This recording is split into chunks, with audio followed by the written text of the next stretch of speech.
Hello and welcome to the CyberRiskTV live stream from Oktane 2024 at Caesars Forum in Las Vegas. I'm your host, Mandy Logan, and today I'm joined by Shaun Nichols, who is a reporter for SC Media. Today we're going to talk about what you should have on your radar for day 2 of Oktane. Shaun, welcome. Thank you, Mandy. I know we've now been here a couple of days. We've gotten to see quite a few interesting things and hear some buzz. But I'm curious, is there anything specific to day 2 that you have heard buzz about or that you are really drawn to? Well, one thing I think is was discussed, kind of brought up yesterday, but I think hopefully we'll be able to go into a little more detail on is this assertion from Okta that multi-factor authentication isn't enough anymore. And it isn't necessarily something that even if you have it, if you're not implementing it correctly, it's not always going to be as effective as you'd like. It's going to leave holes and vulnerabilities.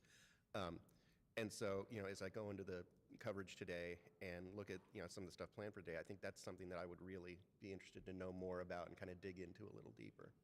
I agree, and that goes along with something that I zeroed in on for the training side, is the developer track for training.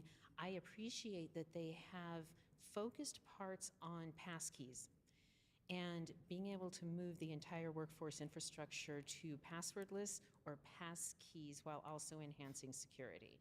So those were going on multiple times in the last couple of days, but today there are one specific to hands-on labs for developers on passkeys using Terraform and on extending the Auth0 usage with what's called actions.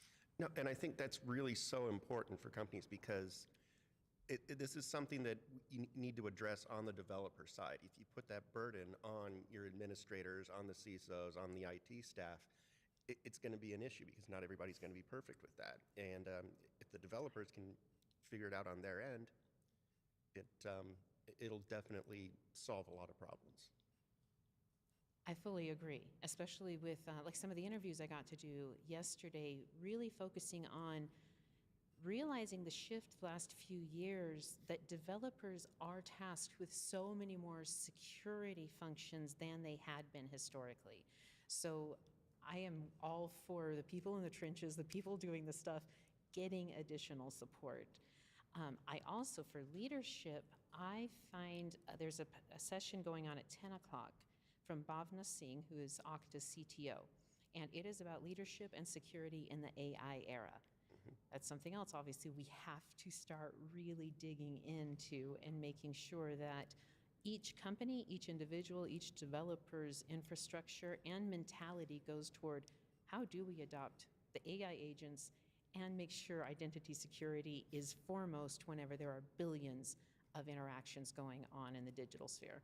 No, and I think that's going to be something that's very important. It's because as we're seeing AI start to be integrated into consumer-facing apps and user apps, there's still a lot of this anxiety and fear in the public about AI and what it's going to mean and what it's going to do.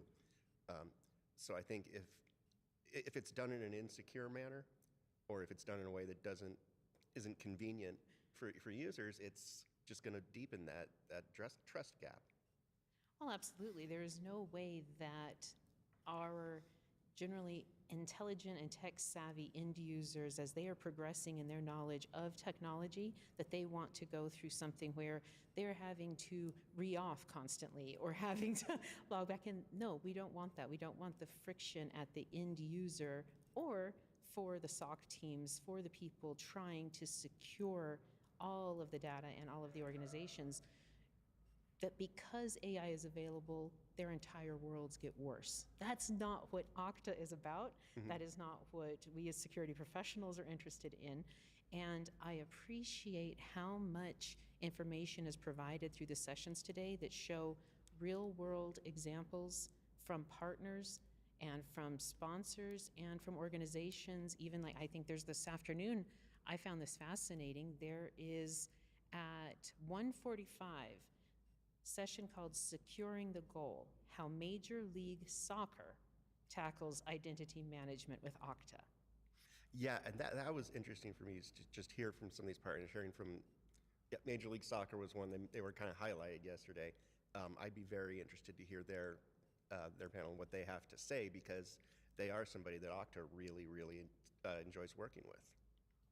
They are, and you think about the World Cup, that major sporting events around the world are almost on par with nation-state attacks at times because yeah. of the global influence, because of the impact it can have even in a political sphere, and the amount of money that is available. So securing identity and keeping those who are hoping to just enjoy the game without additional stress. Right. We want to keep it that way. Right, exactly, exactly. Was there anything else that you really had zeroed in on today that you want to learn?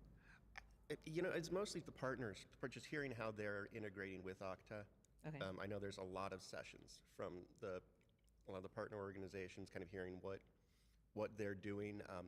And one thing that I've actually heard from a partner is that they're looking forward to a lot of the things that are being rolled out as far as governance, device management, these sort of things, because that is an opportunity for them. So as Okta expands its features, there's going to be more opportunities for partners to step in and kind of help out and integrate with their own products, and then also just with kind of at the end user IT admin kind of level as well. I know I'm excited about an interview that we will be doing later with Zscaler, specific to how they're partnering with Okta and why that is the best of breed for security teams that, and so many use both Zscaler and Okta. So what a beautiful bringing together of the product integrations and actually having resources where the two organizations aren't fighting. We don't want the tech companies to be fighting each other. We want seamless integrations. Yeah, and it's interesting because I just came out of an interview where somebody mentioned, said, Okta was here for us when we were a small growing company, which is why we're really looking forward, which is why we really believe them when they say these new features, these expanded features will be an opportunity for you. They're not just saying that, there's actually some history behind that.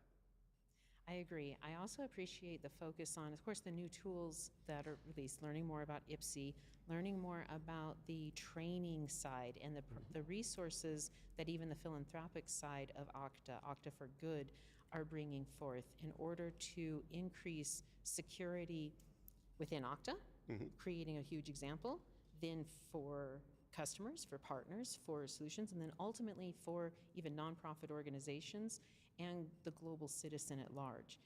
Those are perhaps lofty goals, but I think for all of us, when we think about what we are able to do reasonably while using Okta and going forward, it really does have an impact on the global scale. Absolutely, absolutely. I know there have been sessions on protecting vulnerable groups and communities. True. And I know that they're going to talk a little, I'm sure that's going to be another topic.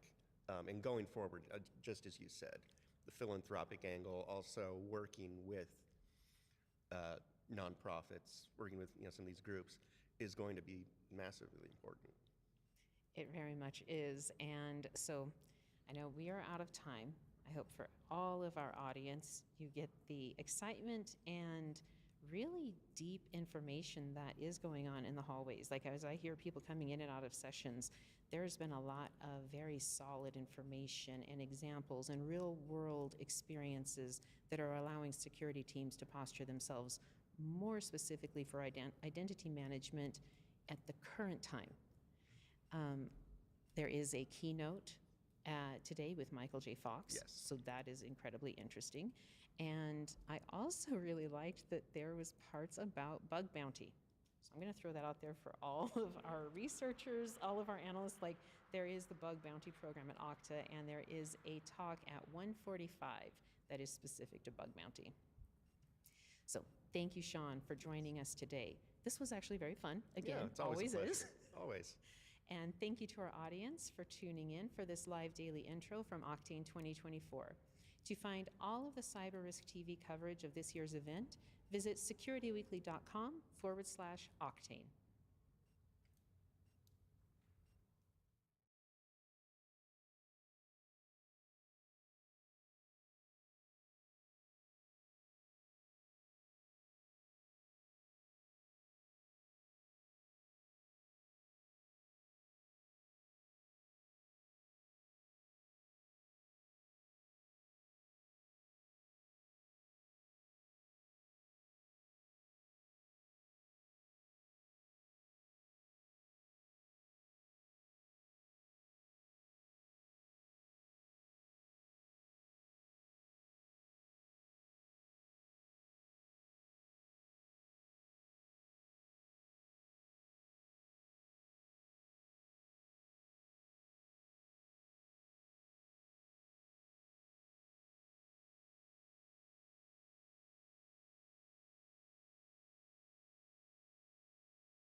Welcome back to the CyberRiskTV live stream for Oktane 2024 at Caesars Forum in Las Vegas.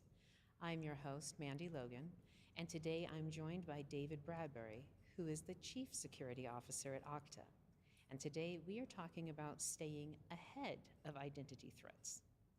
David, welcome. Thank you. It's lovely to be here. I am so glad that you are here, and I personally am exceedingly happy to be at Oktane and to see such a profound event focused on what Okta brings. I am very curious, even with the discussion here, staying ahead of identity threats, is that feasible? That's a great question. And I think before I answer, I love the atmosphere here at Oktane this year. Yeah. And it's been fascinating to see, I think, that the evolution of the membership of this group over the past couple of years, that, Okta was born out of the idea of let's make identity easy. Mm-hmm. And it was really a sort of a new thing in the past few years that actually we have a really big role to play in the security side of things. So it was fascinating for me to see that yesterday our executive summit was hosted with more than half the representatives being CISOs, which a decade ago, that definitely was not the case. So it's fascinating to see. Really. Yeah, it's great to see that so many security people now think that identity is that important. Well, I am glad to see your observation on that, and yet coming from more of the security side, it seems intrinsically simple that, of course, security practitioners would be absolutely fascinated by keeping identity across all of the bots, all of the platforms, all the devices, all of the workflows, everything that has to be done. To me, it seems basic that security should be completely focused on identity. Absolutely. I think that's the realization that so many people have had over the past couple of years, that you cannot have security without identity. No. And so I love the fact that now we're seeing the representatives at Oktane being so security heavy, and that's just fantastic. But keeping ahead of identity threats, this is always going to be a challenge. How do we actually do that as a company, and how do we make sure that we can use our powers for good across all of our customers? This has been something we've been really thinking hard on over the past 12 months, is how do we stay one step ahead of identity-based attacks? How can we make sure that we're not just reacting in the moment, that we're waiting for something to happen and then we look at it and then we try to solve?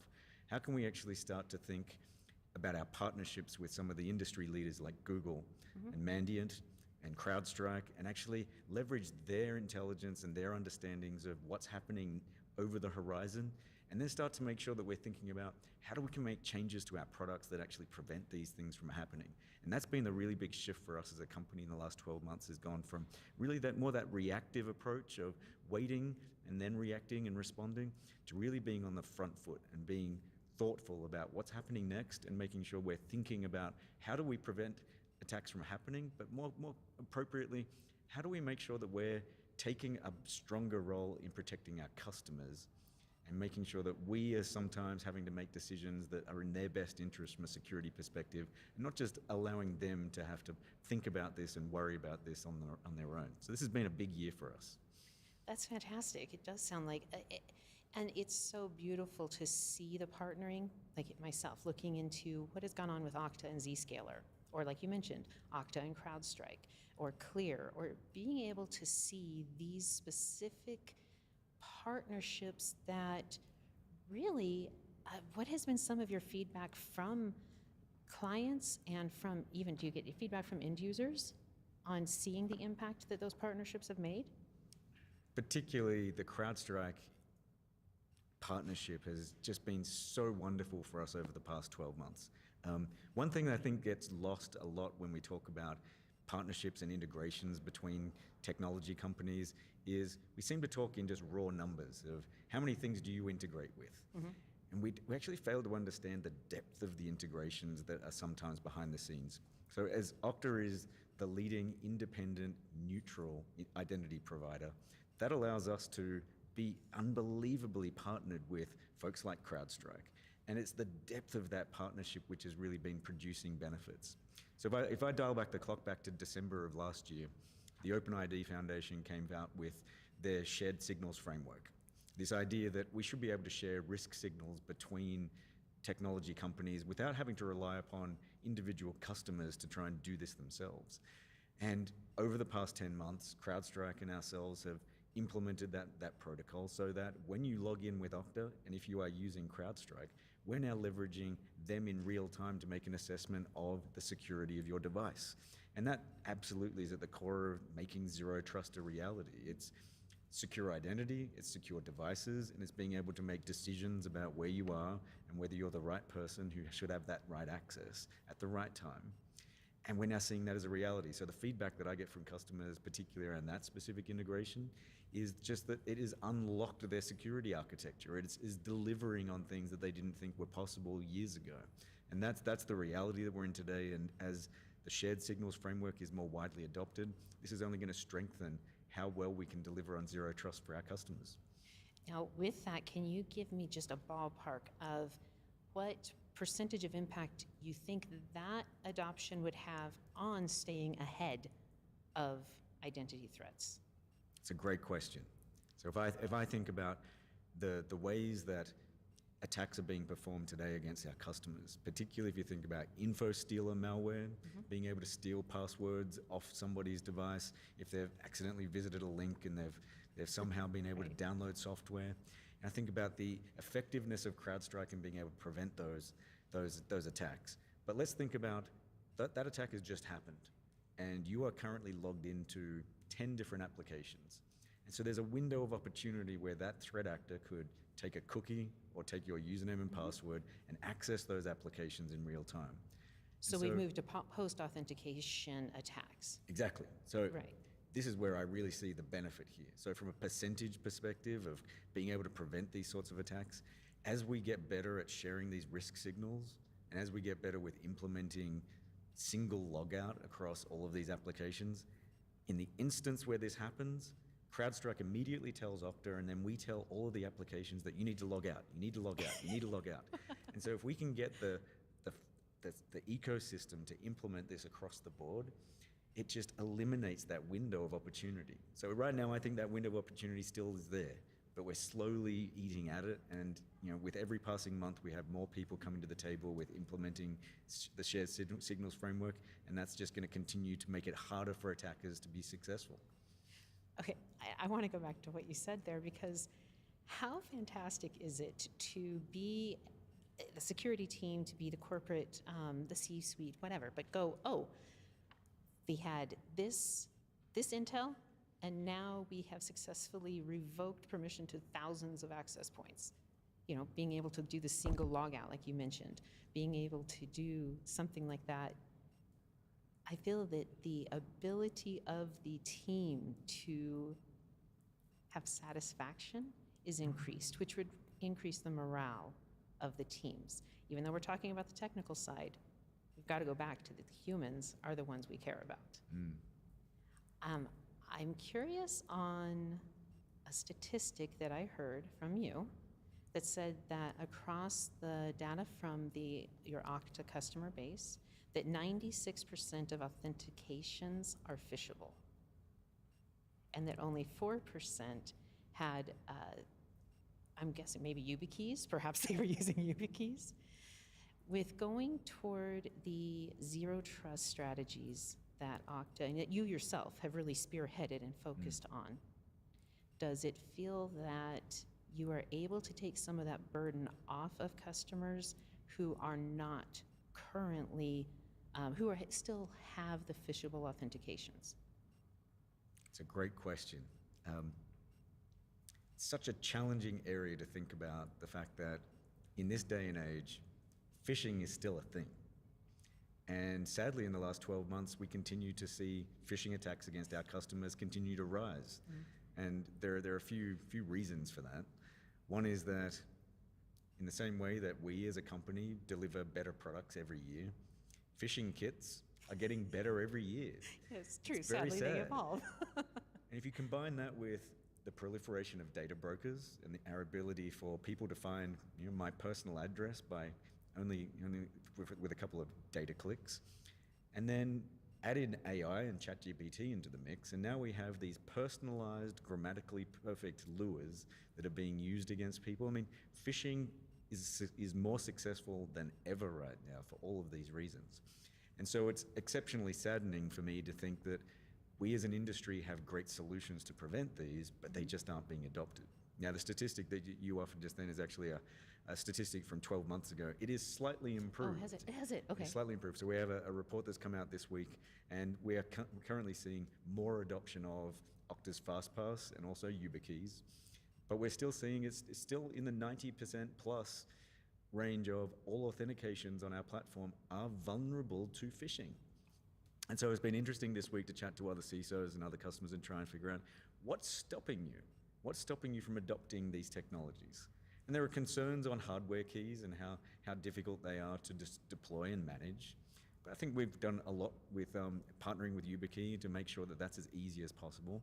And then on the FastPass side, this is our software product, which takes the burden away from having to deliver hardware keys. And I think on both sides of the spectrum, we have some really good solutions here.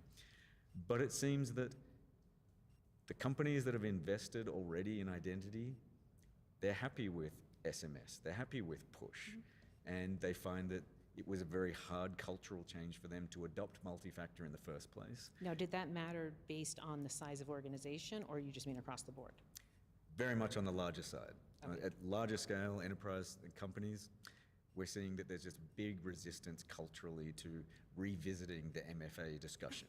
And it's like, no, we already did that. We did this right? already. We're like, what's wrong with this? Well, this is where we, as a company and as a security industry, need to shine the spotlight more on the fact that what you're doing today isn't enough.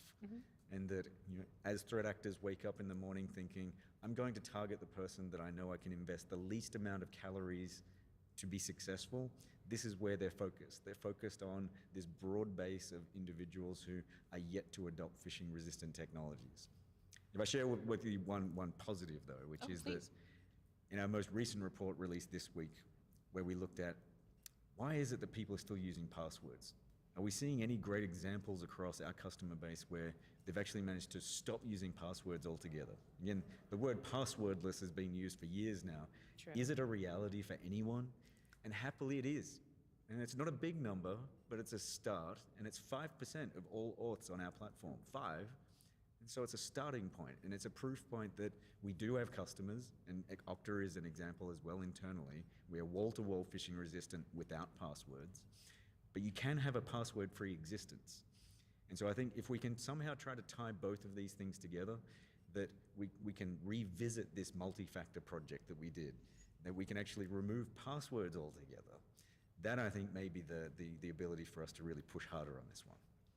That sounds beautiful. And as part of strategizing for what is coming, I always think of this phrase that I've gone through life, that what got you here won't get you there. Well said.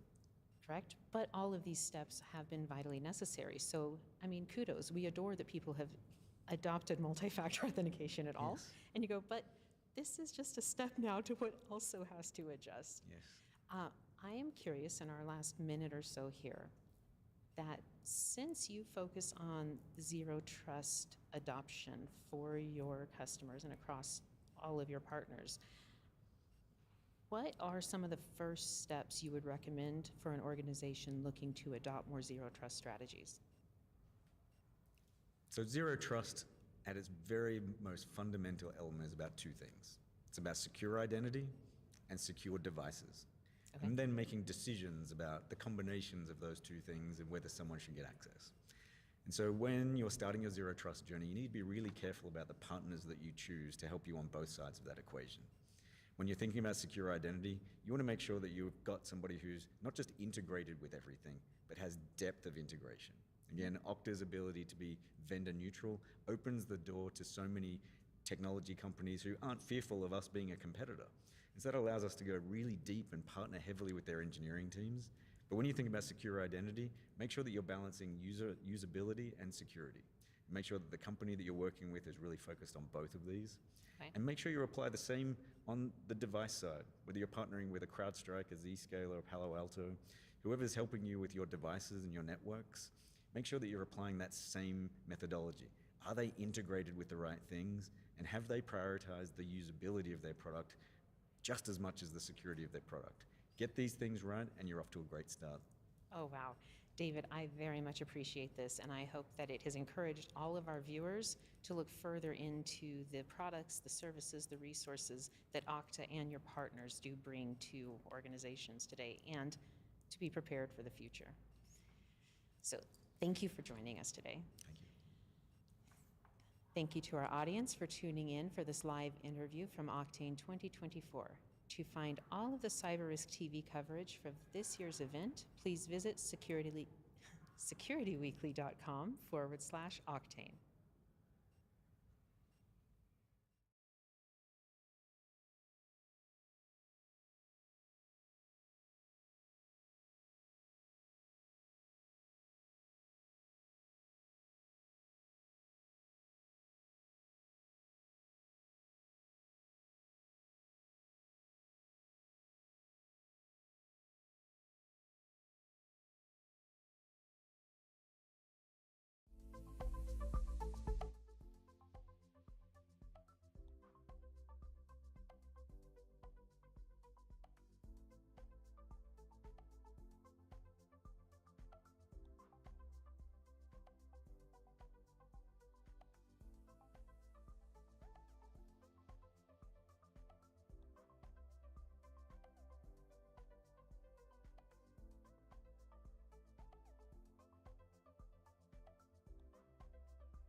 Welcome back to the CyberRiskTV live stream for Oktane 2024 at Caesars Forum in Las Vegas. I'm your host, Mandy Logan, and today I'm joined by Charlotte Wylie, who is the SVP and Deputy Chief Security Officer at Okta. And today we are talking about building a company culture that is focused on security. Charlotte, welcome. Thank you. Great to be here. I am so glad that you are here, and I am genuinely thrilled about this subject. And I want to go back to actually the abstract where it says, every employee has a role to play in keeping a company secure.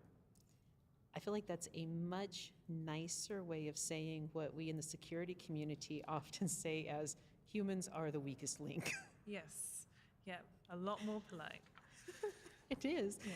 So with looking at company culture and every single employee being critical to security and to even understanding the ramifications of identity as it works in the digital world, because most employees are not on the tech side. They aren't thinking along those lines. Will you please speak on why is it critical to make security a core part of actual culture? Absolutely.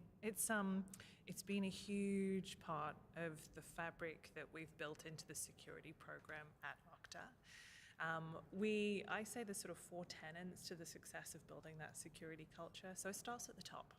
So really getting that executive buy-in and making sure that your executive team can be almost your biggest advocate with the rest of the organization around why the security program is of importance, what are we trying to solve. Is that lead by example? It's lead by example. It's also around, I think, taking the accountability where it is needed in terms of we're making this decision and I stand behind this decision from a security standpoint.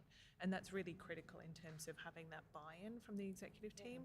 The second piece is around the values.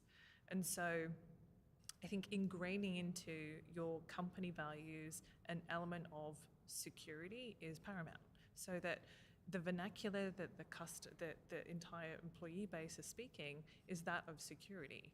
At Okta, we have always secure, always on as one of our values, and it is well known, well used. It's part of the all hands that we have. It's how we award people with recognition. So it's really part of our culture. The other things then is how do you bring people along for the journey? And then we've looked at ways in which we can build security into our employee base, as your role is also a security role. And that's been around our internal bug bounty program. Oh, interesting. Yeah. I'm a huge fan of bounty programs. So definitely please tell, like, on an internal one, how has that worked and what has been your success with it? Sure. So our employees are incredibly talented, incredibly smart people. They're also inquisitive and they're curious and they can see problems where there's problems that are existing. And so we wanted to ensure that our employees were able to allow for the security team to hear that and understand that, and in turn for them to be rewarded. So we instituted a new program called Stacks for Hacks. Oh, interesting. And it was an open forum for our employees to say, hey, I see a problem or I see an opportunity. And as a result of that, once the verification has gone through the security team, we award them for that and we say, thank you. And they do get rewarded with, we have something internally called Okta Appreciate points. And so they have those point system there. And we've been getting tens and tens of submissions of, they may not necessarily be security problems, but somewhere where there's an opportunity for improvement. Right. And so it's been a great way to get people excited and engaged around being on the lookout and being interested in making the company as a whole more secure. That's wonderful. It makes me think of a friend of mine who gave a TED talk about that hackers are the immune system of the internet. And I think it's a similar concept that you, in your own company culture, are recognizing the talent, rewarding it, but also using the intrinsic skills they have built in order to make kind of your own immune system. You know. I love that. I love that concept. Yeah, building our own immune system. You know, making sure that inside we're healthy, we're doing all the things that we need to do, and that's very much what the intention is of the program. We want to have an incredibly world-class security program, and we as a security team can provide that vision and that mission, but it takes everyone to get there. And so this is part of that, and it's been incredibly useful. Oh, I'm so glad. I'm very glad to hear that. I would like to shift to talking about Okta's secure identity commitment. Now, I thought perhaps I would bring out the 4 main pillars of that commitment, and then we could speak on each one. So, Sounds great. Okta's secure identity commitment comes with 4 main ideas. The first one being to provide market-leading and secure identity products and services. Next, did you want to talk? Oh, no, please, yeah. Oh, okay. I'll list them all. The next one is to champion customer best practices. Then to elevate our industry to be more protected for identity attacks. And lastly, to harden Okta's corporate infrastructure. So this commitment is out there, and from my understanding, it has actually produced a lot of specific actions and shifts within Okta, but it's for it to go to the greater good, to be an example for partners, for customers, for other corporations. So coming back to that first one, zero in for Okta's, providing market-leading and secure identity products and services. Absolutely. So OSIC, as we refer to it internally, so Okta Secure Identity Commitment, it is our long-lived commitment to both ourselves, our customer base, and the industry around our security prerogative, around what we want to be doing to secure identity. When we think about the industry at large, we want to be able to influence how other providers are providing identity, and that's very much come through in IPSI, our new standard that we announced yesterday.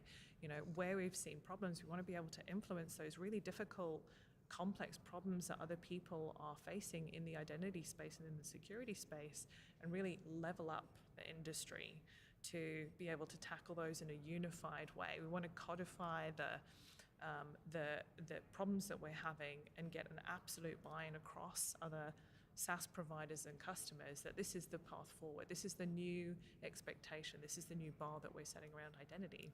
And so that's very much how we want to influence the industry at large. When it comes to the other element of the industry is we have a very large philanthropic arm to our company, and that's our Okta for Good program. And as part of this, we have said we want to really invest in the talent pipeline that we see in the cybersecurity space.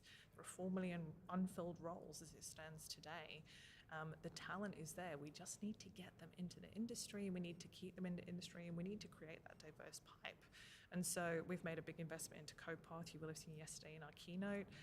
And we do a number of things to really galvanize a more diverse set of talent into this industry. And so that's how do we keep the industry alive with the talent that we need and with the right security skill sets. So it's been a big commitment. Well, it is, and I'm curious very quickly, can you give me an idea of, I believe Okta's viewpoint was secure by design and secure by default. What is the difference between design versus default security? That's great. So one of the key things that we've found is that our customers, we love our customers, but sometimes we find that they can implement our products in a way that security could be better tuned. We could be providing some information and some advice about how to more securely implement our own product. And so we really wanted to set something in place which is around, we can design our product to be secure, but we want to make sure that that's being implemented in the same way as well. And so we've announced yesterday our secure identity assessments that we'll be providing, which is an extension on the Expert Assist program that we announced last year. And we have the identity security checklist as well. So we really want to make sure that our products are being implemented in the most secure way possible. Internally, the security team have a fantastic relationship with our product development teams. And so our customer defense team, where we see customer incidents, we're really looking at those in a way that we can say, what are some better security features that we can build into our product to better stop this? We all own this fight against identity attacks.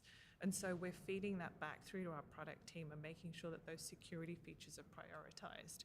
And then that by default, which is, where are we making security feature decisions that we need to almost say this is just the way we operate. And so MFA for admins, that's a big decision that we've made recently. And so now that is expected. MFA for admins is rolled out, and it's no longer, I think, a decision that can be in the hands of the customer. It's in place. And so that's that default security that we're baking into the product.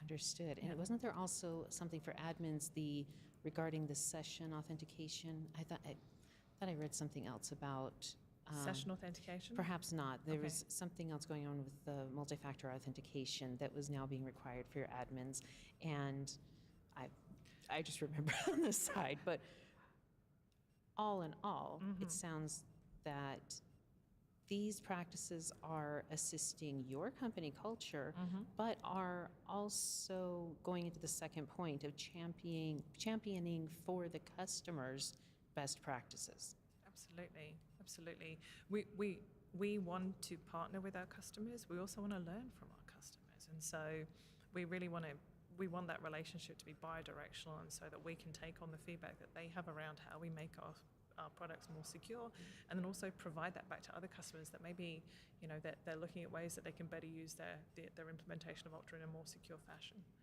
Wonderful. And I think that goes along with the fact that now 100% of Okta employees use FastPass and have passwordless authentication. I feel that as a customer or someone who is onboarding and looking into Okta and going, oh, wow, these are actually being used real time all day, every day, we can go ahead and go with this route. So the third point, elevate our industry to be more protected from identity attacks. Now, this sounds like a societal issue. What can you tell us about Okta's commitment there? Yeah, so two things on the phishing-resistant journey. Yes, we have implemented a phishing-resistant end-to-end journey internally, and it was a fairly seamless approach. Now, we do see that customers are struggling with articulating the benefits of that phishing-resistant journey within their own companies. Okay. They have the push notifications, the SMS notifications, and convincing the executive teams at large as to why would we change what already works is often a very difficult conversation for security teams to have, and really articulating that position of 80% of attacks either start with or leverage identity in some way, whether that's at immediate point of attack or through lateral movement. And what the consequences of that should be is a way that we always educate other security teams to say, this is how you can demonstrate the benefit of phishing-resistant authenticators moving forward. So we've been on that journey. We want our customers to come on that journey. It's incredibly important for us. Oh, that's fantastic. Yeah. And let's go to the fourth part, which we've kind of discussed now through our conversation, but Okta's commitment to hardening your own corporate infrastructure. Can you tell us about that process or journey? I would love to. Oh. This has been a very big passion of mine. And so we have aspirations to be one of the world's most secure companies. And so with that, it needs to involve the entire company. It needs to involve a large program at play to do all the work we need to do internally to harden our corporate infrastructure.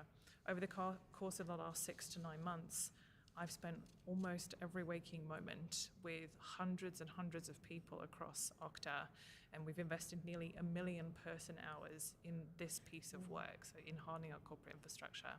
We've been running over 100 initiatives and really looking at how do we make sure that when we think about the top threat scenarios specific to Okta, how do we make sure we address those potential risks and issues and those control maturity that we want to see?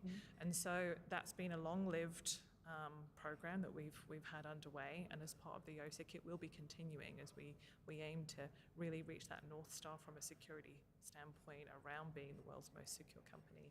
It's been a very large effort, and almost the inception of the IPSI. So when we stared into some of the problems we were facing with some of our most critical applications in terms of putting in the right identity security measures, IP restrictions across service accounts or IP restrictions across applications that our employees use, simple things like SSO or lifecycle management entitlements, we found that every application required a different flavor, or maybe we needed to work with specific SaaS providers to get that capability baked in. And Todd and I had a conversation about, well, this surely can't be a problem that we are facing alone.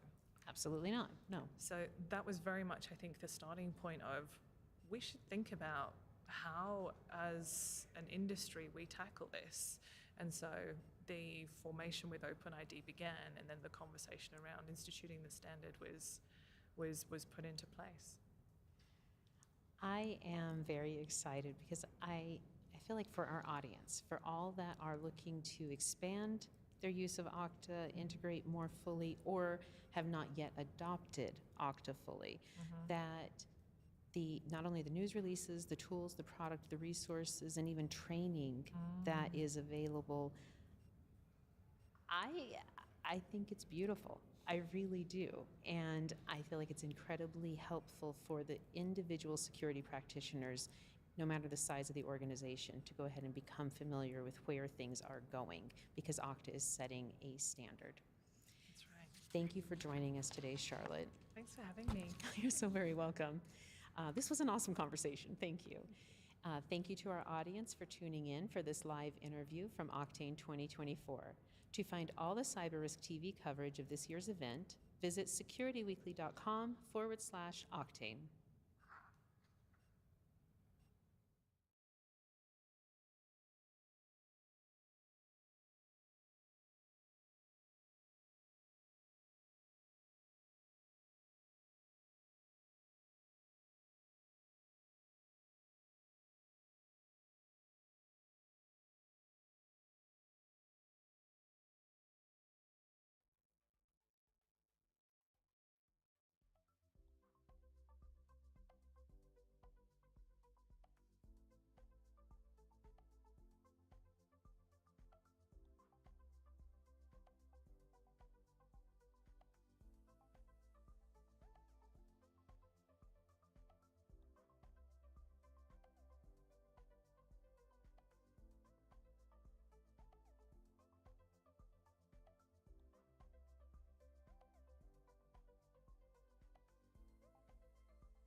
Welcome back to the CyberRiskTV live stream for Oktane 2024 at Caesars Forum in Las Vegas. I'm your host, Mandy Logan, and today I'm joined by Arnab Bose, who is the Chief Product Officer, Workforce Identity Cloud at Okta. And today we're talking about standardizing identity security for SaaS applications. Arnab, thank you for being here. Thank you for having me. Oh, this is very exciting, and honestly, I can say with great vigor that standardizing identity security sounds like a pipe dream, but I'm also exceedingly interested to understand what Okta is doing. Can you go ahead and go into that? Yeah. So we're extremely excited about building an end-to-end security journey where customers can have a unified identity security outcome across all of their applications. This may be no surprise to you, but customers are using more and more applications than ever before. True. And one of the stats we saw at the keynote yesterday is that on average, enterprises have more than 1,000 applications in use today. But if we take a look at the identity security capability built into these applications that are in use, a lot of them support single sign-on, but then fewer of them support capabilities like provisioning, which would help ensure that the right person gets the right level of access to the application at the right time. Right. And even fewer of them support sharing risk signals. So in case there's something risky that happens within the application, other applications can take action, or the identity provider can take action. And even fewer of them support a capability like universal logout, where in case something goes wrong after you've signed in, post-authentication, you can get signed out of that application. So if you look at that end-to-end journey, from the tens of thousands of SaaS applications out there that are possible to the thousands of applications in use by the enterprise, things start whittling down pretty quickly in terms of actually delivering on identity security before, during, and after authentication. So Okta's perspective was twofold. One is we've built the products on the Workforce Identity Cloud to support identity security posture management for reducing your identity risk before authentication. We've built the products to get to phishing-resistant authentication during authentication. Okay. We've built the products to do identity governance and lifecycle management. Oh, wow. But what we need is we need the entire SaaS ecosystem to support the APIs and the protocols required to actually connect it up. So what we did was we did two things. One is we went to the top 50 enterprise applications in use today, and we worked closely with those vendors to start adding support for some of the capabilities I talked about, like universal logout or risk sharing or entitlement management. We packaged that up, and what we have available today is 125 new integration types that we're calling secure identity integrations. They're available on the Okta Integration Network, and you can install them in your Okta org right now. The second thing we did was we realized that we need to reduce the cost and make it far more simple for SaaS applications to support these capabilities. So we took these capabilities and we've formed a working group, which is within the OpenID Connect Foundation. We've opened it up to any other vendor or customer. So Microsoft's joined the working group, Capital One has joined the working group, I believe Ping has also joined the working group. Okay. And we're taking all of these capabilities and making them completely open, completely standardized, publicly documented, and driving the creation of this new protocol called IPSIE, which stands for Interoperability Profile for Secure Identity in the Enterprise. So let me know if that journey made sense to you around before, during, and after authentication. It's not just the features, we need all of the apps to support the capabilities. We've done the heavy lifting of getting the top applications to support it by talking to folks like Google and Slack and Salesforce and Box and Zoom, all the major SaaS apps out there. Now we want to democratize that by creating the standard. So it does make sense, what you're describing. The journey does make a lot of sense, and it is making me think of the assistance to developers, especially in enterprises where they're developing their own applications. Do you have any real-world feedback on the use of, maybe not IPSIE because it's just been released, but on Okta's posture for developing secure SaaS applications that you've seen teams already benefit from while they're doing their own development? Absolutely. So you're spot on that customers not only use pre-built SaaS applications, but a lot of our enterprise customers have internal teams that build internal apps, which are very important for businesses. For those use cases, we have our Customer Identity Cloud product. A lot of people may not realize this, but you can use Customer Identity Cloud not only to build consumer or public-facing experiences, you can use it to build internal applications as well. And something that's really cool about Customer Identity Cloud is any application built with that identity technology automatically supports capabilities like single sign-on, provisioning using the SCIM protocol, and universal logout. So these are all announcements from Oktane this year around SCIM and universal logout that Shiv, my counterpart, talked about in his keynote. But that's super exciting. It means that if you're building a custom application, you have these toolkits to get up and running fast. We also have a developer relations team that creates sample apps. They have a whole host of YouTube videos on the Okta channel, which a developer can go watch to see how to actually put this into action today. So I'm curious, was that used then by Okta while developing, say, FastPass, which I understand is used by all of your employees, correct? Yes, Okta FastPass is used across the board within our own internal deployment. All of our 1,000 plus applications that we use internally are now behind phishing-resistant MFA, and we drink our own champagne. I'm trying to use a different word than eating our own dog food. And that helps us a lot because from a product management perspective, it means I get like real-time live feedback from actual end users. And so if there's any friction whatsoever, I can use that data to address that, fix the product, make it better, and hopefully make it better for all of our customers as well. Oh, that's gorgeous. So from your experience so far, what else are you excited about for the ability of SaaS applications to have more standardized interoperability? So one other capability I'm really excited about, delivering for a certain number of SaaS applications and then B, standardizing going forward, is a capability we released called Secure SaaS Privileged Accounts. Okay.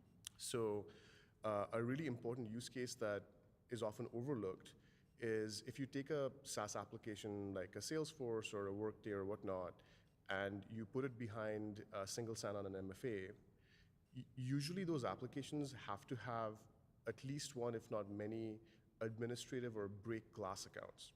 Because in order to set up the connection in the first place, you need a privileged administrator account for that application with direct access to set it up. Now, the problem is those credentials and those accounts tend to get overlooked. They're not vaulted, they're not managed, they're not rotated frequently enough, and could be a way in which you bypass all security checks. So we've released this capability. It is already integrated again with the most popular enterprise applications out there. But we want all applications to support the APIs to be able to do this level of privileged account management. And that's another thing that I'm looking forward to getting standardized as part of an open protocol or standard. That is exceedingly interesting. In your time with this product, like, as being really tasked on the inception of the products going forward, what do you see as already having made a change in the security posture of customers that are adopting, the Workforce Identity Cloud? I think the biggest sort of security improvement and adoption success I'm seeing is the adoption of Okta FastPass. It's the fastest growing authenticator amongst our customers. It helps customers get to truly phishing-resistant authentication, but FastPass also does another layer of device checks. It can integrate with your endpoint protection vendor or your mobile device management vendor to ensure that access is coming from known trusted devices. And the rate at which that adoption is picking up is something that's super exciting for me. Because a study from Google in 2019 showed that a simple one-time passcode-based MFA was sufficient in blocking 99% of attacks. That was in 2019, which is not that far long ago. No. But in the last year or two, we've seen a massive increase in phishing attacks with all of these off-the-shelf phishing kits. Well, in the last 18 months, we've Yeah. also seen the massive increase in AI agents, 100%. increasing then bots that are available and have to be provisioned for identity. Correct. So it's different than 5 years ago, Totally. even though it's not that long ago. Correct. And so in the face of this massive change, getting to phishing resistance, getting to passwordless is a huge step up for our customers. So I'm super excited to see that picking up in pace. And are there other industry players that you are working with that, for the standardized approach, that you haven't already mentioned? I think I mentioned Bing, Microsoft, Google, and Capital One. So they are, I believe, they're all part of the governing body we've created for IPSI. There's also another company called SGNL or Signal.ai. Okay. So that forum is open. We're working as part of the OpenID Connect Foundation to make it as open and as as open for input as possible. So that's one path that we're taking. Another thing to maybe call out is, if you go back and look at the 125 new integration types, there's a whole host of applications out there where we've gone ahead and directly reached out to them and connected with them. So there are new applications like Rubric, from which we can ingest shared signals for risk, or Workspace ONE, or App Omni. So I could go on and on, but there's a two-pronged attack over here. One is things that my team is doing directly with these vendors by contacting them and getting them to understand the value of building these identity security APIs and to the standard, and building the integration directly. And the second is what we're doing with the OpenID Connect Foundation to standardize everything and create that working group so it's codified going forward. Yeah. Excellent. So I'm curious, from the information that's already available at Oktane, for our audience, those who will be viewing this and really, I would assume, very much appreciating the IPSI standard coming out. I know the keynote yesterday referenced it. I know there's the news release on IPSI. Are there any other specific items here at Oktane that you would recommend the audience look into? So the person who's led the formation of the working group is Aaron Parecki. He works for me.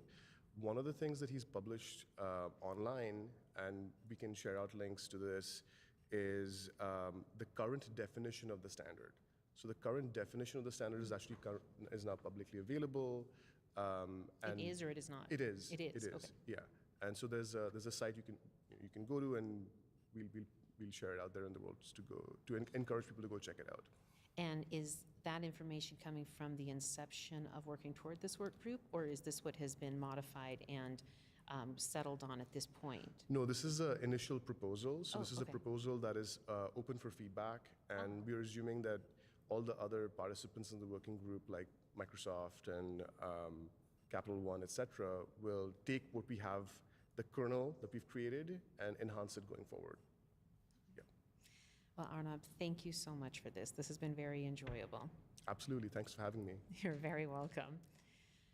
And thank you to our audience for tuning in for this live interview from Oktane 2024. To find all of the CyberRisk TV coverage of this year's event, visit securityweekly.com/Oktane.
Welcome back to the CyberRiskTV livestream for Oktane 2024 at Caesars Forum in Las Vegas. I'm your host, Mandy Logan, and today I'm joined by Erin Baudo, who is the Vice President, Social Impact and Sustainability at Okta. And today we are going to talk about addressing cybersecurity disparities. Now, what sort of disparities are we talking about? Well, first of all, Mandy, thanks so much for having me. It's a thrill to be here. And yeah, I mean, we think a lot about the disparities around security, and it's multifaceted. So we think about, first, disparities across organizations. We know that cybersecurity and risks and threats are an issue certainly for every organization, large and small, but in particular for smaller organizations like nonprofits, as one example.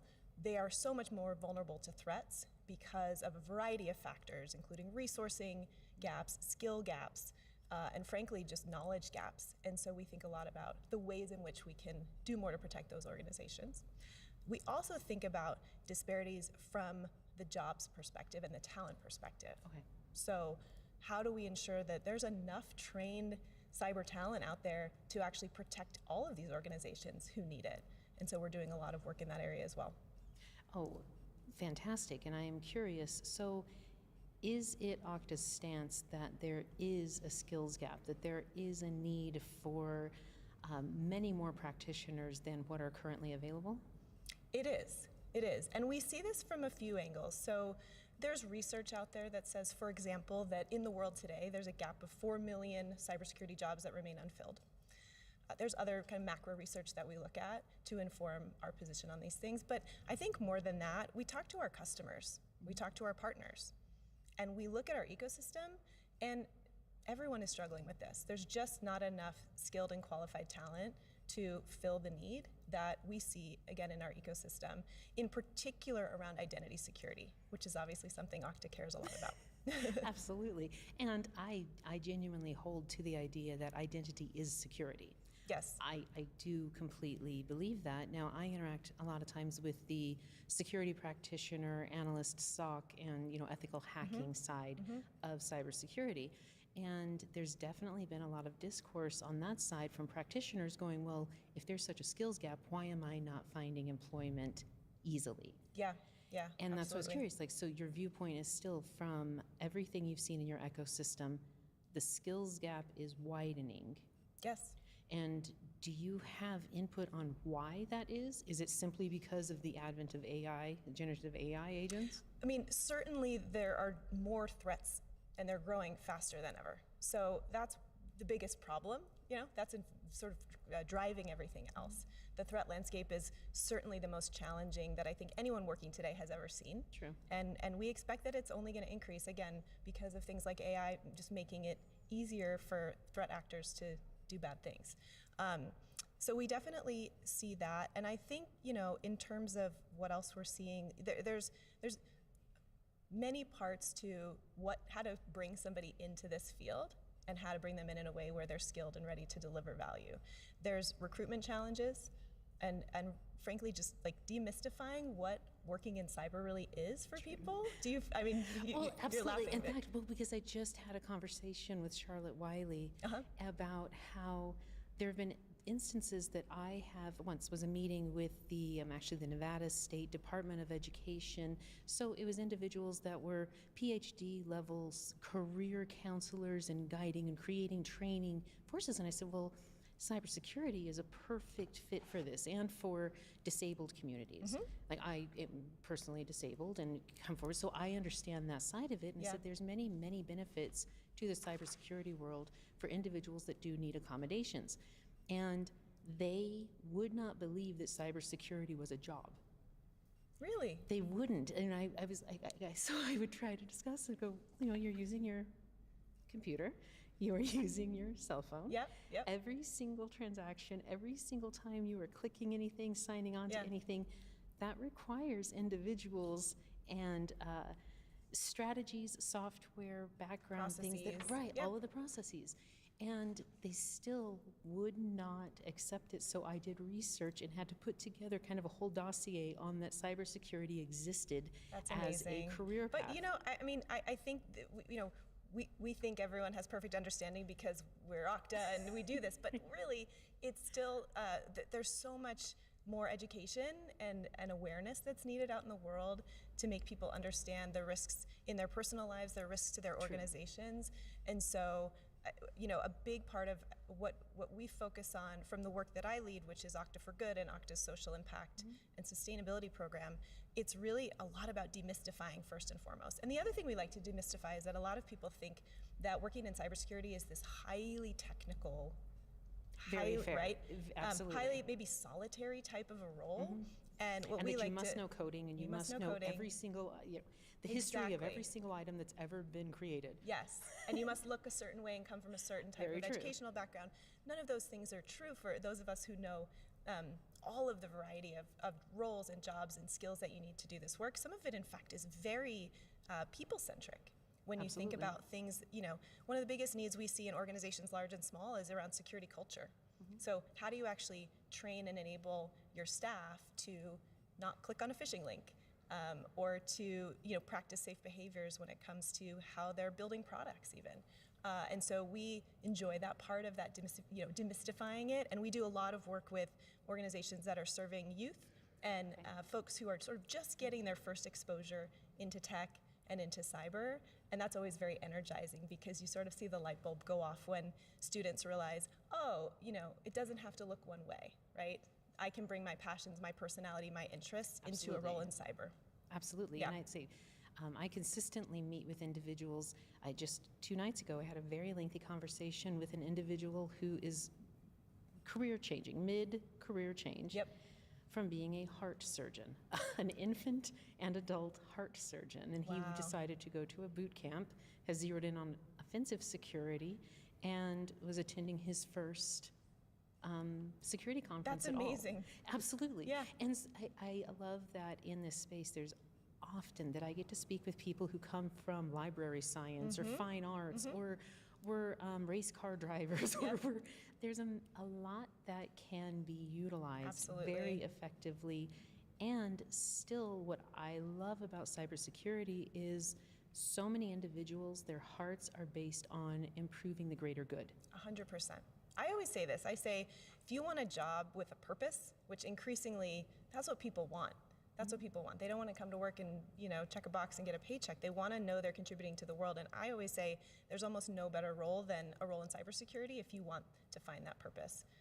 And, to your earlier point about all the different ways you can sort of bring people into this, we do some really interesting work with the UC Berkeley Center for Long-Term Cybersecurity. Oh, interesting. They're a Okay. partner of ours for the last several years. They have a cybersecurity clinic at UC Berkeley, and what they do is they take students who are interested in getting hands-on real-world, cyber experience, and they pair them with high-risk nonprofits who are vulnerable, maybe more than your average nonprofit, to politically motivated attacks or. Well, I know that we had the session about the partnering with the Trevor Project. Yes. as Oh, an that's a great example. example. Yes. Right. So lots of organizations maybe focus on LGBTQ issues or reproductive rights or Right. various things. They pair these students after some coursework with these nonprofits to do things like security risk assessments and hands-on help.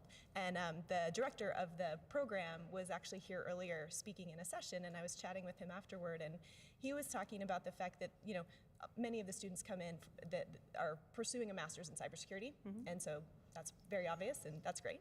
And then there's sort of this other way in, which is a lot looser, where they get students from computer science and management information system, but then they also get them from policy.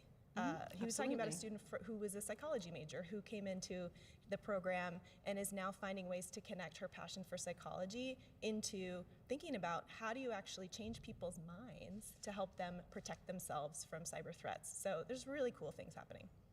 It is fascinating. And I came to be around cybersecurity actually after having been in construction engineering and management, but then going through injuries that required neurological rehabilitation, and the things that needed to be done with a neurological system, to me, overlapped very easily with what was going on with network security. Interesting. Identifying Yep. exploits, vulnerabilities, and creating a more secure posture. And I guess you could say that was more secure posture I to like be that. able to stand up.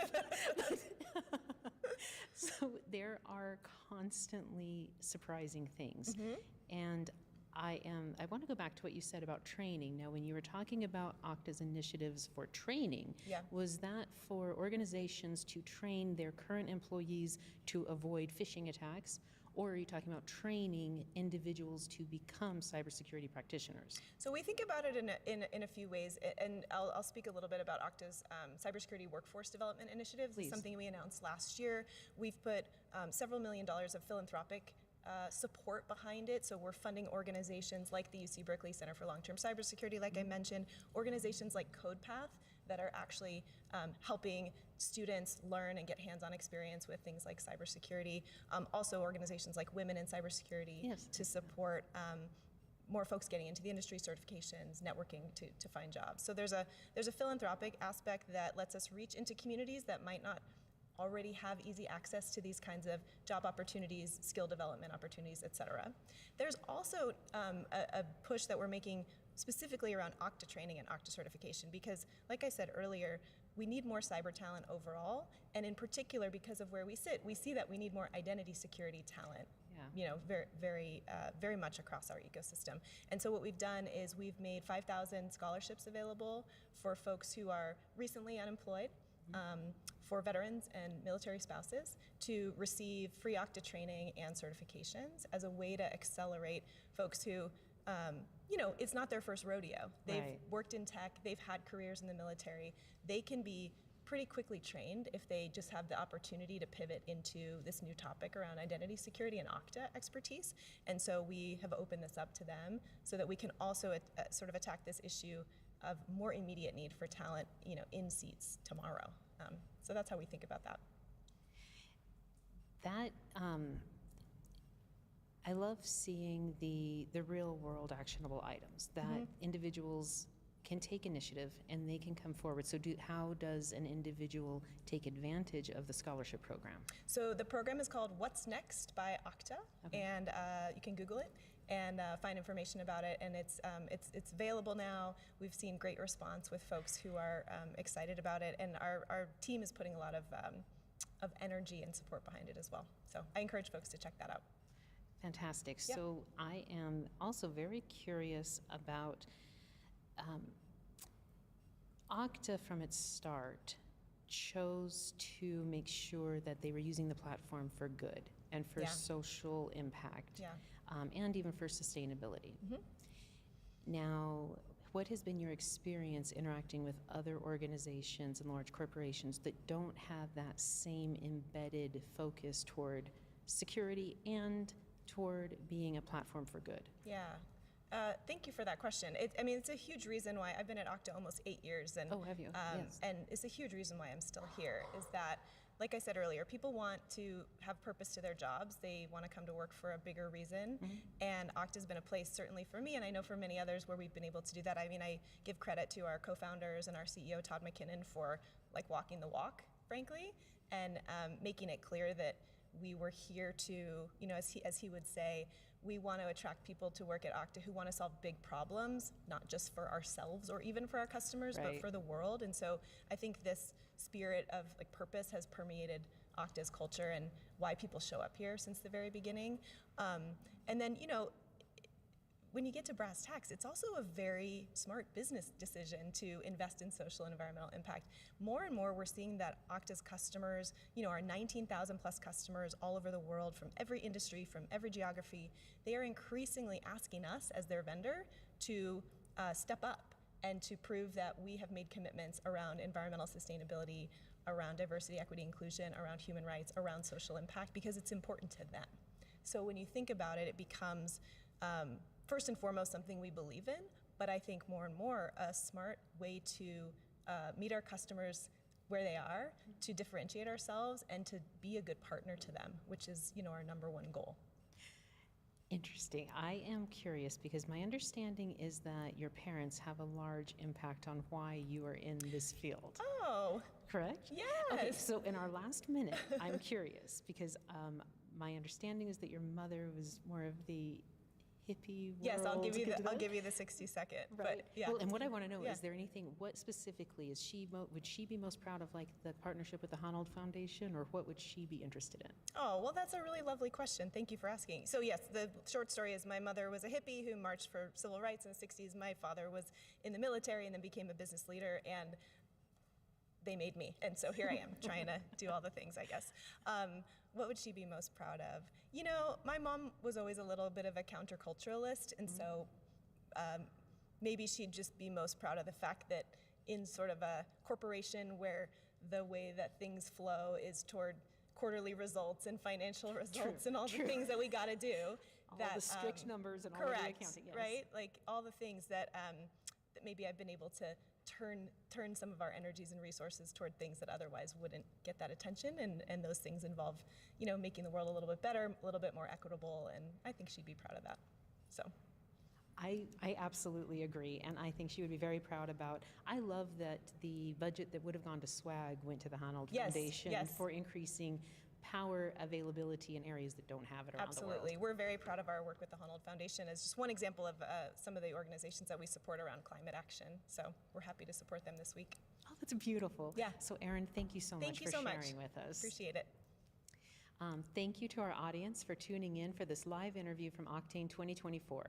To find all the CyberRisk TV coverage of this year's event, visit securityweekly.com/Oktane.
Welcome back to the CyberRiskTV live stream for Oktane 2024 at Caesars Forum in Las Vegas.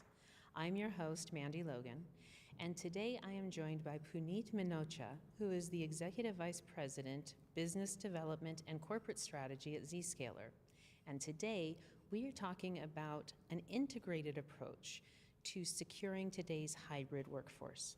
Puneet, welcome. Thank you for having me, Mandy. Oh, I'm very happy that you are here. I have limited exposure to Zscaler as a practitioner, but I have thoroughly enjoyed the information that I have attained from Zscaler and the individuals that I have interacted with at Zscaler. And please, to start, what is Zscaler? Yeah, so perhaps I can step back and talk a little about this. We've been in business for the past 15 years, and security tends to be extremely fragmented. Zscaler is all about making sure that the right users, when they're going out to the internet or whichever destination they might have, whether it's the traditional internet like ESPN or your private internet or intranet, that we act as that switchboard to make sure that the right user goes out to the right destination. Nothing good leaves the organization in terms of sensitive data, and nothing bad comes in. So think of us as a switchboard. The best analogy I might give, imagine if there's a bad guy that is trying to go rob a bank. The first thing he or she might do is scour, where are all the branches, and then look for the one which perhaps has the least amount of security. Security, correct. Get into the bank and then start to look for where the safe might be. And then once you have the safe, you go steal the money, right? And if I contrast that to what Zscaler will do, right, we try and move away from traditional network gateways like a firewall, if you will, which broadcasts that this is where I am. Instead, we try and eliminate all of that. In technical terms, we have something called an inside-out connection. We are wheeling out as opposed to allowing things to come back in. That in itself eliminates the attack surface, so you can't tell I'm even there. And so you can't find all those different branches, if you will.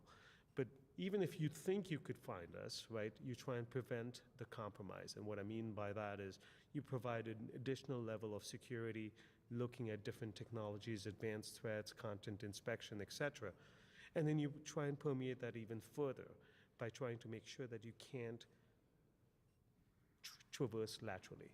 And what I mean by that is if you walked into the same bank, you can't move to the safe because you have privileges just to go to a particular security window, as an example. And then finally, making sure that nothing leaves, the cache doesn't leave, we have data protection capabilities. So it all centers around making sure that large enterprises, when they're trying to be productive, providing a solid foundation all around network traffic, network communication, network security. So it sounds a little bit as though you are making an invisibility cloak for the customers, for the corporation, the data, and the employees in a way. That's actually a very good analogy. I mean, the best way we actually describe ourselves in a lot of ways is, regardless of where the user is, we have points of presence all over the globe. Because we want to be as close to the end users.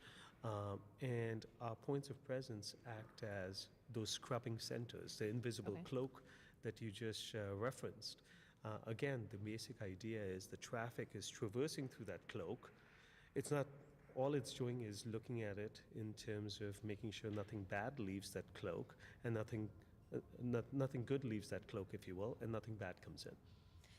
So with that, I'm curious, how and why is partnering with Okta part of the best practices for an organization? Absolutely. Very good question and very appropriate given the conference that we're at.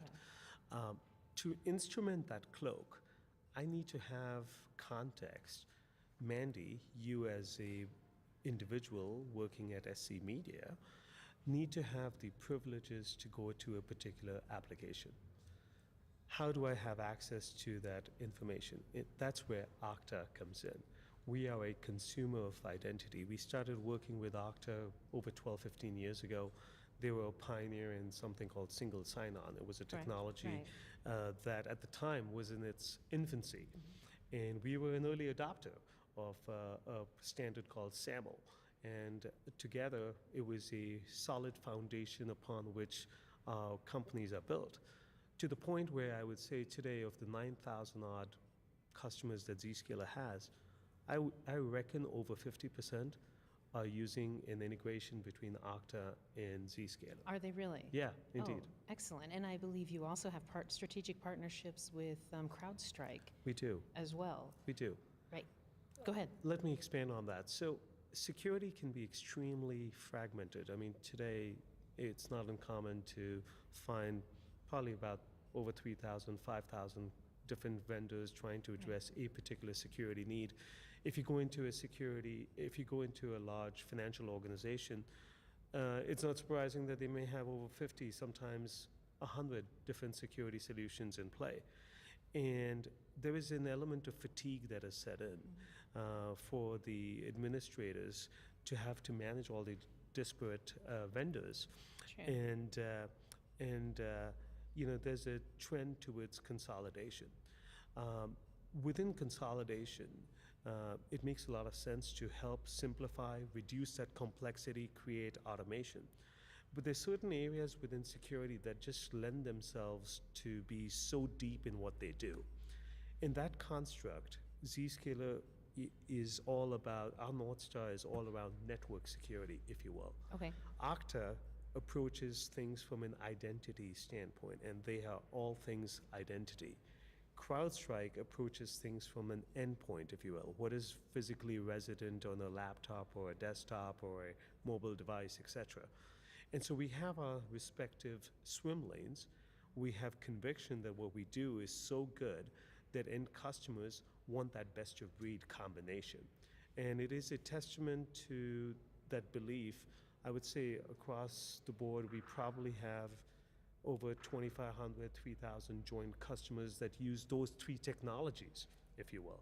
And we have now built enough information exchange between those three solutions that customers find that to be so valuable, it's become so sticky for them that that has really become the best standard going forward. I'm very curious. In the last, especially say 4 years, what has been your take on the impact and increase of hybrid work environment on the accessibility of security teams to quickly and efficiently take in the adoption of multiple solutions? Yep. From Zscaler, Okta, CrowdStrike, please. Right. I say the hybrid workforce is indeed a thing, and it behooves all security solutions out there to adapt to it. And so, when we think of hybrid, it could be a combination of there's a workforce where you have the users, they could be partner communities, they could be supply chain entities that are feeding you information. It could be a different form factor altogether. So it could be a headquarters, it could be a Starbucks cafe or a... I was just thinking same, yes. Right, exactly, right? I mean, or it could be IoT, which is Correct. becoming so pervasive. Across all the various form factors, it behooves us to all work together. And so what I mean by that is, in the case of Okta, it is important that we address our customers' needs. They have a solution now, not only for the workforce, but also for third-party B2B partners. Okay. And so we're incorporating signals to provide a solution that allows that. When you're dealing with third-party elements like your suppliers, it's one thing to say, SE Media has a solution, but if you're working with a partner of SE Media, they may or may not have an Okta or a Zscaler or a CrowdStrike. And so how do you make sure that you're following through and providing that consistent security?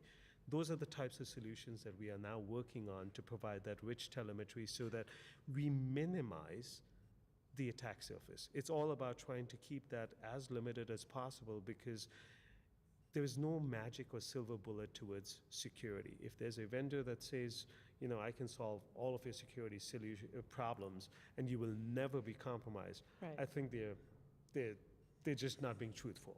right? And so, No, we have constant jokes about any marketing that comes up of you are now unhackable. yeah, listen, it's just not a thing, right? And so but at the same time, you need to stay ahead of what is occurring. And so having that belief and the confidence that you're trying to minimize the surface area, the bad actors are continuing to innovate on themselves, and AI is a thing. Absolutely, They're using yes. AI for that too now. And so it behooves us to continue to minimize the surface area, stay ahead of things, and adapt and use technologies, automation, simplicity, complexity to help our customers. Well, on that, can you provide some real-world examples of how Zscaler and Okta Yeah. have firmed up, I guess, Yeah. the security of the hybrid work environment? Absolutely. So let's take a simple example. There was a reason why I was asking, how long have you been at SC Media?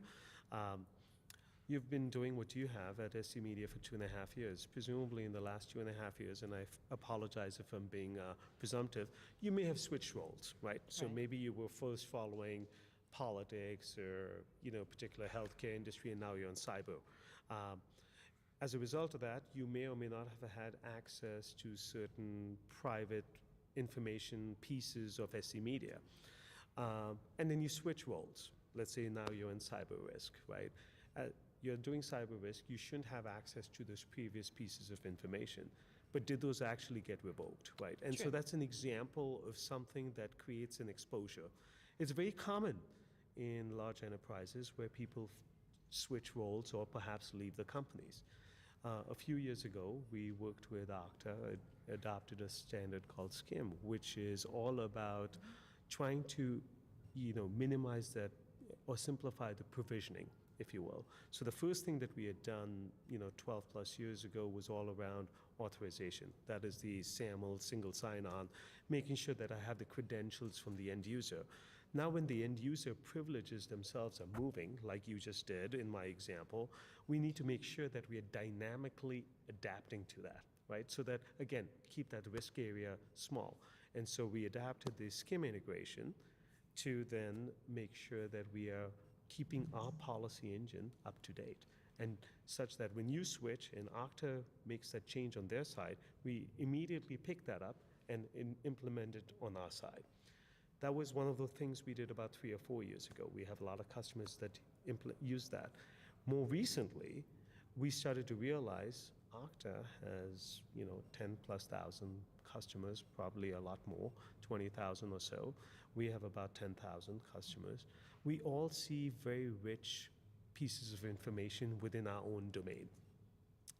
Wouldn't it be great if we were sharing that piece of information amongst each other, right? Because once you have more information, you can try and establish better context of what is going on. Context is very important. If I was yesterday in Africa, And doesn't context immediately influence provisioning anyway? it does to some extent. However, you have to signal each other. So, Okay. simple example, like you said, provisioning. Provisioning is all about making sure that, I'm taking the credentials as I need.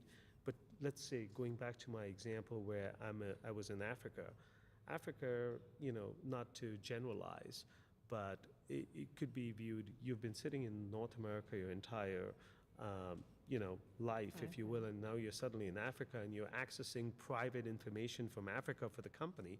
That feels strange. Could it be a hacker or is it genuinely Mandy in Africa? And so Finally got to do a Safari. there you go, right? It's wonderful, isn't it? I've done that too. But in an example like that, we might suggest to you, listen, that feels strange. We're going to ask you to really prove who you are. And so there's something in security worlds called step-up authentication, where not only am I asking you to put in your password, but then perhaps a second way of authenticating. It could be a phone, it could be a text message, whatever the case might be.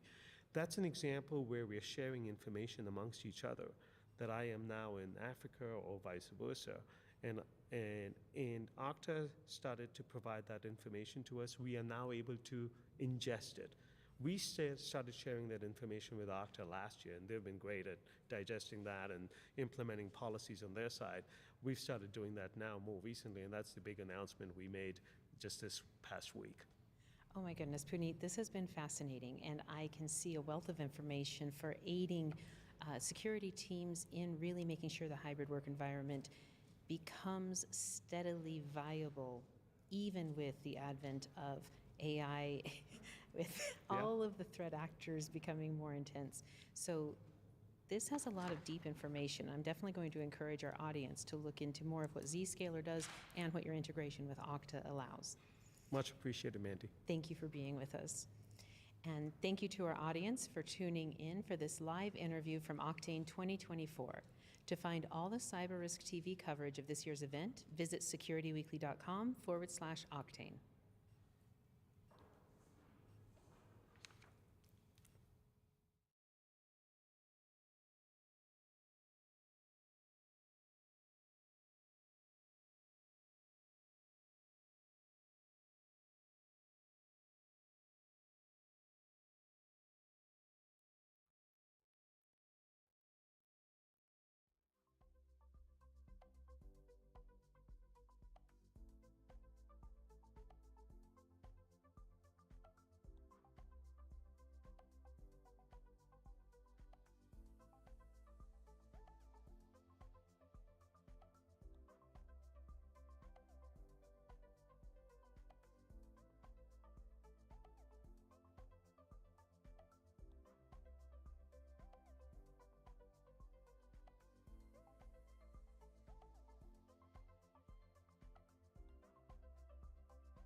Welcome back to the CyberRiskTV live stream from Oktane 2024 at Caesars Forum in Las Vegas.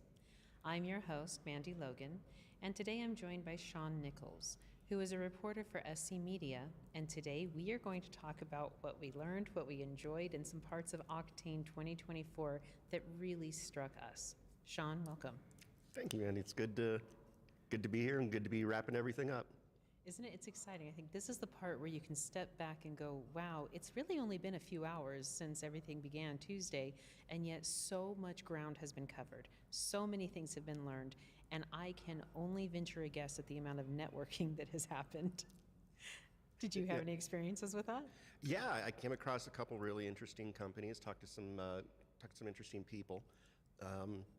Didn't get to try out the rock wall, though. You did? Neither did I, and I really wanted to.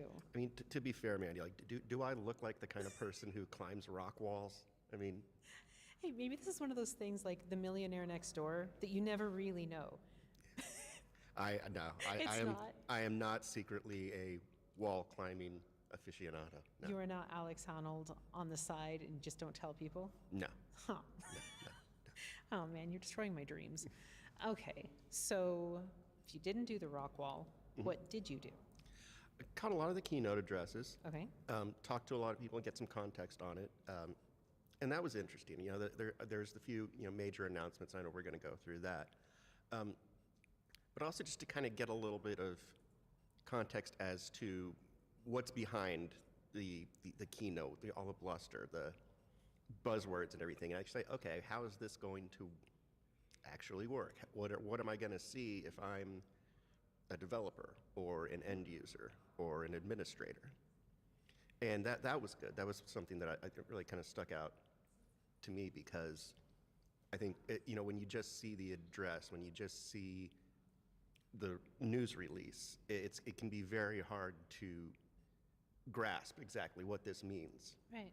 And sometimes that's just the question. It's like, what does this mean? Explain this to me like I'm 6 years old sometimes. And I think this conference was definitely an example of that, of just, okay, what's this actually going to look like? And did you find that among all of the keynotes or most of them, or did you find that, was there one that stuck out in particular? I think the opening keynote, the announcement of IPSI, I'm not even going to try and say what it stands for. Okay, I have this. I have it. I've covered us. That is the interoperability profile for secure identity in the enterprise. Okay. Okay, so standardizing regulations and abilities for enterprise security. Yeah, basically it sounds like what Okta wants to do is get the OpenID Foundation and then several major cloud providers on board. And get them together and just say, okay, let's standardize a way to manage identification. And let's do it in a way that's open source, that's accessible to everybody. That way, all of these SaaS vendors, all of these partners and customers know exactly what's going on, and they can interact and link up with each other. I think that's the big thing. That was the big, issue that kind of prevailed throughout the conference, was this idea that we have all these different SaaS providers and they have different ways of linking up, sharing identity. Some of them have their own standards, their own frameworks, and we need one common tool that can let everybody talk to everybody else in a secure and safe way. I found it incredibly comforting to think of the standardized approach to allowing SaaS applications to have that interoperability, but also for developers and teams that are creating proprietary SaaS applications. Not always is it that it has to be external vendors that you are bringing in their SaaS applications, but even for the development team, in order to have like Okta's viewpoint of secure by design, secure by default, moving forward with that as a vendor-neutral standard that helps the entire industry. Yeah, and that's why I think being open source is so critical. I agree. I think that's going to be a big link, because it's not going to give people the impression that, oh, this is just an Okta thing. They're the only option here. and they'll also know exactly how it works. And I think that's going to be a big deal as well, because a lot of these companies aren't going to necessarily want to share with a competitor or just another SaaS vendor or anybody else, if they don't trust the framework, if they can't see how it works. Very true. And with using the OpenID Foundation as a starting point for all of these vendors coming together with one unified purpose, I appreciate that, because honestly, I was surprised to learn that Ping was part of the work group that was working toward this set of standards, given that in my mindset, Ping, what was ForgeRock, was a direct competitor. They're absolutely a direct competitor. So to see them coming together and building this initial framework so that the ease of use for identity providers and for SaaS applications becomes increasingly firm. Yeah. This is what we are going to do, and this is how we will be effective as an industry as a whole. No, I think you're right. I think as they kind of work together on this framework, OpenID is going to be kind of the adult in the room, so to speak, so that you don't have some of these conflicts coming up between companies that are, they are are competitors. Switzerland. Yeah. In this situation, they are Yes. Switzerland, right? Yeah. And there's a lot of good things that come out of that neutral space. Yeah. Did you have any other points on that for the IPSI? I'm just, I am. It's one of those things where I'm going to be curious to see how it comes out, because if it works, I think it's going to be hugely important for a lot of SaaS vendors. It's just going to make things so much easier, for the companies that use these SaaS products. The idea that I could be able to have a single authorization, single shared identity between all my different SaaS services, that's going to be not only incredibly convenient, but it's also going to be so much more secure, because you're not having to post, the shared admin credentials for all your different services, and then, ask people, okay, how do you do this? How do we link this up? So I think that could be very, very nice. I agree, and I'm going to reference here with IPSI. What it does is help aggregate a set of existing and the new standards that are being put forth. So these include single sign-on, life cycle management, entitlements, risk signal sharing, and session termination. And one thing that I did notice that one thing that Okta said was a lot of these are things that are already being used by a lot of these companies that are going to be helping to put together the session. So it's not like you're creating an entirely new set of regulations for the standard. These are going to be things that a lot of vendors are already doing or doing in parts. So it's just going to bring a lot of that together, and that's going to become, I think that's just going to make it that much easier to integrate. I agree. Now, shifting from IPSI, even though that was a major release and major process going forward, there were sessions that were specific to CISOs, and those I've heard had, I'm not a CISO, I was not in there, so I've heard that they had a lot of success in the CISO forum, and also on Tuesday, for those who may or may not know, there were invitation-only partner sessions. And what I have heard, again, that's an invitation only, but I have heard that the partners, the sponsors, working with the third-party vendors had a huge uptick during Oktane in understanding how these things are synergizing for all companies that are looking to increase their security posture and staying with that. Identity is security. This is what has to be in the framework and in the fabric of every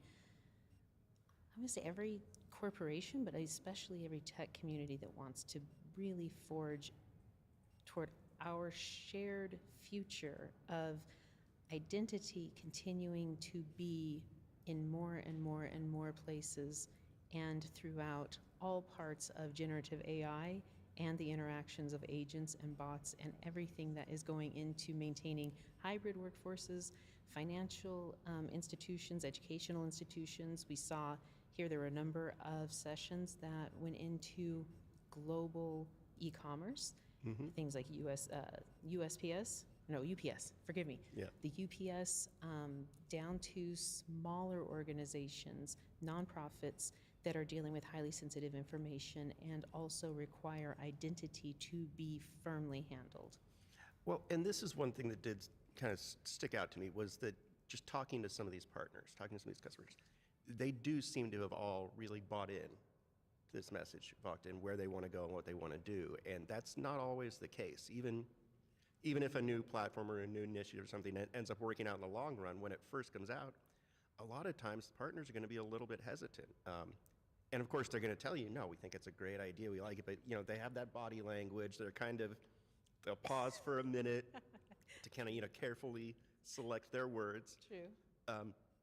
But now talking to this, it seems like everybody is really like in favor of what Okta wants to do here and the vision that they've laid out. So that's something that definitely struck me was there's a lot more optimism behind it than a lot of people sometimes Than what you you've see. seen. Yeah. I agree, and I personally think after learning more about Okta for Good, learning about the initiatives and understanding how from Okta's inception, I believe that was in 2009 if I'm not mistaken, that being able to make sure giving back and doing good was part of company culture, and also that making sure they were taking steps to become the most secure corporation in the world. They are making good on that, and I feel that there's an undercurrent for customers, clients, partners. They understand that that actually has happened. Yeah. No, you definitely get that. There's a lot of that optimism, and yeah, no, I do think that there's people that really trust and believe in Okta. That's actually a conversation that I had with a couple of companies. Talked with 1Password, who said, the reason that we're really optimistic about some of these new products and some of these new announcements is that when we were a small company, when we were starting out, Okta was there for us. When we started to grow and expand, they helped us kind of grow and expand. And so now going forward with these new initiatives that they're laying out, we absolutely think that, yeah, we can be a part of it, and it can also help our business. We'll talk about some of those initiatives later.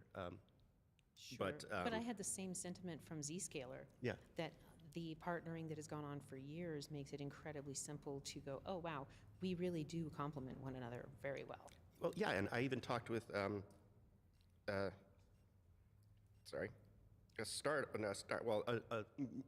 newer company called NameTag. Okay. They do deepfake detection Oh, excellent. products. Okay. It's very interesting. And they said, we're a 4-year-old company. We've only worked with Okta for 1 year, but in that 1 year, they've been really, really helpful to us, really beneficial, and they've given us reason to believe that we're going to be a big part of the growth of some of these new platforms, and we're going to be able to, go along for the ride with them. So it's not just companies that have been with Okta for years and years Right. that are on board with this. It's even, newer partners. And that was cool. That was interesting to hear.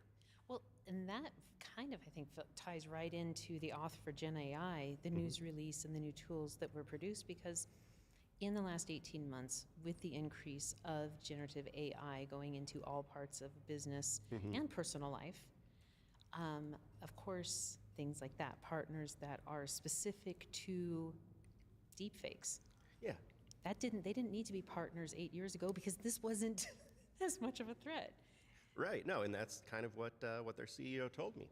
He said that we didn't necessarily think that this would ever be anything more than us doing something to detect deepfakes with a mobile device.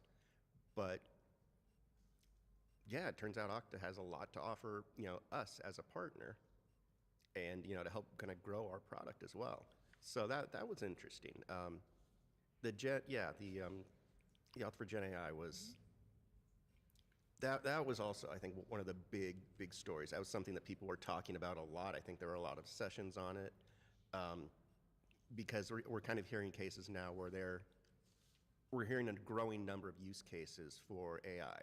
Right. And, you know, you're right, it's something that like 1 or 2 years ago, if you'd have said, oh yeah, no, Okta's going to have a huge presence in AI, might not have believed you, or they might have been a little bit skeptical. But now you look at some of the things they want to do. You're talking about things like AI-powered agents. So, right, your customer service agents, your helper apps, all these things that use AI. Like now we can. It's interesting how much of identity is involved with that, right? Because they have to pull up. If you know you want to use it for your customer service, they have to pull up your customer records. They have to pull up your history.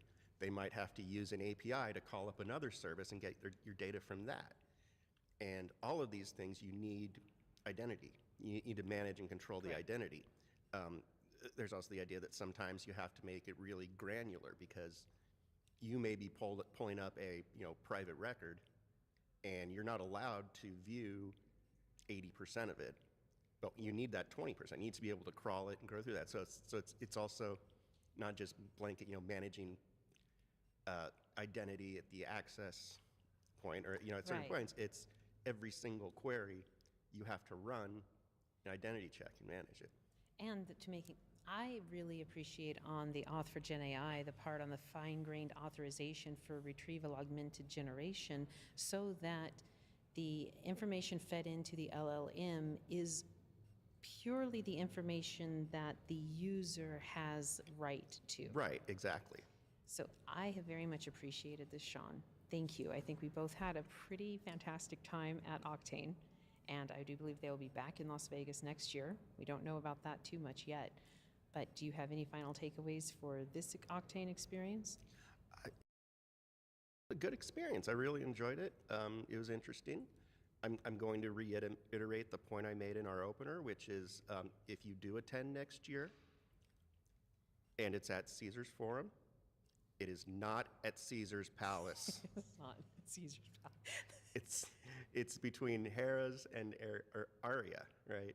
Not Aria, no, it's just behind. Just behind, okay. Right, it is to the east of Harrah's, not on Caesars hotel property. Yeah, that's the point. If you go into Caesars Palace and look for it, you will spend 45 minutes walking through a labyrinth, silently crying to yourself.